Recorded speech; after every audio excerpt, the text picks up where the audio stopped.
काली भद्रकाली कपालिनी दुर्गा क्षमा शिवा धात्री स्वाहा स्वधा नमोस्तुते। नारायण समारंभां शंकराचार्य मध्यमाम् अस्मदाचार्य पर्यंतां वंदे गुरु परंपरां। परम आराध्य शंकराचार्य भगवान के चरणों में प्रणाम करती हूँ और यहाँ उपस्थित समस्त सनातनियों, गौ भक्त, सच्चे हिंदुओं का गौ रक्षार्थ गविष्ठी धर्म युद्ध यात्रा में अभिनंदन करती हूँ। आदरणीय पांडे जी ने जितनी बातें बताई, एक और बात मैं उसमें जोड़ना चाहूंगी। देखिए, हमारे सर्वोच्च सनातन धर्म का जो सर्वोच्च पद है उस पर शंकराचार्य भगवान विराजमान है और उन्होंने समय समय पर हमें चेताया है, न केवल सनातनी जनता को बल्कि शासकों को, क्योंकि ये जो पद है ये शासकों के ऊपर शासन करने का पद है। जिन नेताओं को, जिन मंत्रियों को, जिन पदाधिकारियों को हम चुनकर हमारे कार्य के लिए बैठाते हैं, उसके बाद हमारा कोई कंट्रोल उनके ऊपर नहीं रहता है। ये देखा जा रहा है पिछले काफी समय से। ये जो शासन व्यवस्था है, ये शासन व्यवस्था भारतीय नहीं है, ये एक पाश्चात्य संस्कृति की शासन व्यवस्था है जिसको हम अभी भी ढो रहे हैं। हमारी मजबूरी है, चाहे एक्स बैठे चाहे वाई बैठे, अल्टीमेटली बैठेगा आपके और हमारे वोट लेकर, और जब वो वोट लेकर बैठ जाएगा उसके ऊपर से आपका और हमारा कंट्रोल खत्म हो जाता है। ये हम लोग देखते चले आ रहे हैं। कहने को जरूर यह है कि जनता जनार्दन है, जनता ही राजा है, डेमोक्रेसी में जनता की ही चलती है, लेकिन हकीकत यह है कि आपका वोट लेने के बाद आपकी चलती नहीं है, चलती उन्हीं लोगों की है जिनको आपने बैठाया है। लेकिन ये जो पद है ये शासकों के ऊपर शासन करने का पद है, और शंकराचार्य जी ने अपने पदारोहण के कुछ ही महीने बाद हमको और आपको चेताया था कि जो रामलला का मंदिर बन रहा है वो पूरी तरीके से शास्त्रों के विरुद्ध है, पूरी तरीके से उसकी जो प्राण प्रतिष्ठा की जो रीति की जा रही है वो धर्म के विरुद्ध है। बहुत सारी बातें उन्होंने क्रमवार मीडिया के सामने बोली थी, हम सब के सामने बोली थी, पर चूंकि एक सम्मोहन भारतीय जनता के ऊपर एक चश्मा चढ़ा हुआ था, एक ऐसा हिप्नोटिज्म में और आप और हम थे उस समय कि शायद किसी को यह समझ नहीं आ रहा था कि शंकराचार्य भगवान क्या कहना चाह रहे हैं।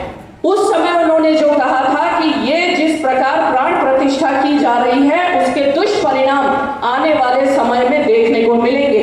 आप लोगों को पता होगा, जिन लोगों ने हाथ उठाया, आप लोगों ने मीडिया के माध्यम से सुना, तो आपको यह भी याद होगा कि उस समय शंकराचार्य भगवान ने उस रीति का विरोध किया था और पूरे प्रमाण के साथ शास्त्र के प्रमाण देकर विरोध किया था कि यह गलत हो रहा है, भविष्य में इसका जो परिणाम है वो सनातनी हिंदुओं को भुगतना पड़ेगा, देश को भुगतना पड़ेगा। और आज मात्र 2 साल पूरे हुए हैं और आपके सामने परिणाम है।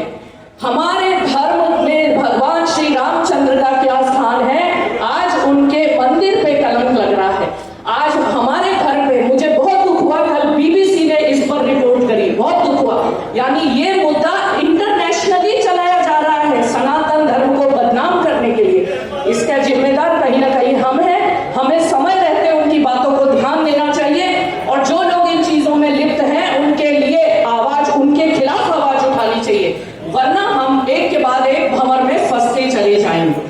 अब जो बात है कि शंकराचार्य चतुरंगिणी का गठन ही इसलिए हुआ है कि बात सनातनियों को अच्छी तरह से समझाई जाए और आप और हम में से ही नेतृत्व निकल के आने वाला है। कोई नया आउट ऑफ द बॉक्स कुछ पैदा नहीं होगा। हम और आप में से ही सनातनी योद्धा निकल के आएंगे, हम और आप में से ही देश को नेतृत्व करने वाले लोग निकल के आएंगे। और ये सिर्फ एक उदाहरण दिया मैंने आपको। प्रतिदिन, जैसा पांडे जी ने बहुत सारी बातें आपको बताई, प्रतिदिन धर्म हमारे हाथ से छीनता जा रहा है। हमको और आपको इसका एहसास भी नहीं हो रहा है, लेकिन शंकराचार्य भगवान को सब पता है कि हम कहां चोट खा रहे हैं, कहां मात खा रहे हैं। यही कारण है वो उठकर आप लोगों के बीच में आए, और यही कारण है शंकराचार्य चतुरंगिणी का गठन किया गया है, जिसके 4 अंग हैं, तन, मन, धन और जन। इन चारों से मिलकर ही कोई कार्य किया जा सकता है।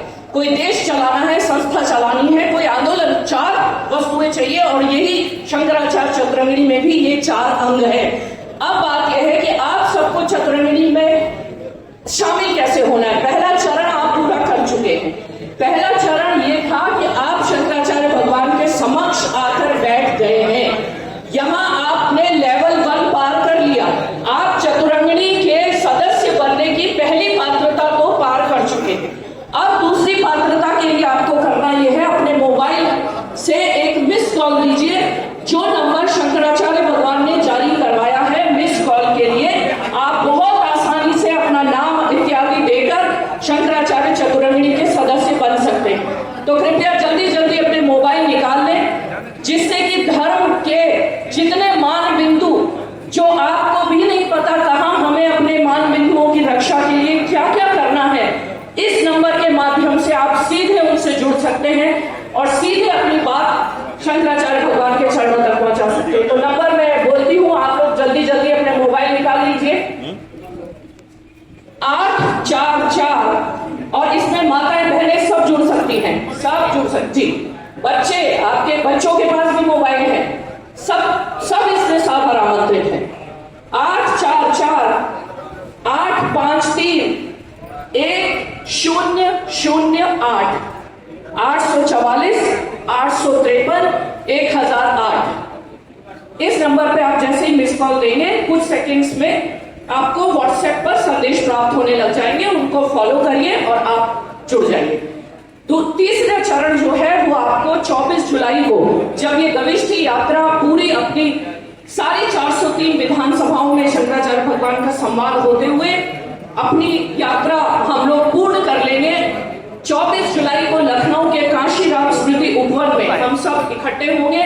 सारी विधानसभाओं के सनातनी जो शंकराचार्य भगवान के सामने बैठ के संकल्प लिए हैं, प्रत्यक्ष और अप्रत्यक्ष, क्योंकि बहुत बड़ा देश का वर्ग पूरी यात्रा से जुड़ा हुआ है डिजिटल माध्यम से। प्रतिदिन हमको फोन आते हैं, हमारे पास हमसे बात होती है, लोग दूर से भी बैठ के इस यात्रा से जुड़े हुए हैं। तो जो प्रत्यक्ष उपस्थित रहेंगे, जो व्हाट्सएप के माध्यम से आपके सब भाई बंधुओं को लेकर 24 जुलाई को आपको पहुंचना है। जी एक बार दोबारा नंबर बोल दो धीरे से। हाँ, नंबर मैं एक बार फिर से बोल देती हूँ।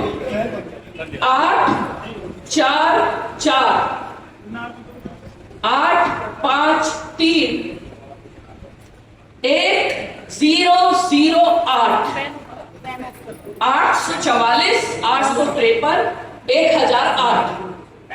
ठीक है।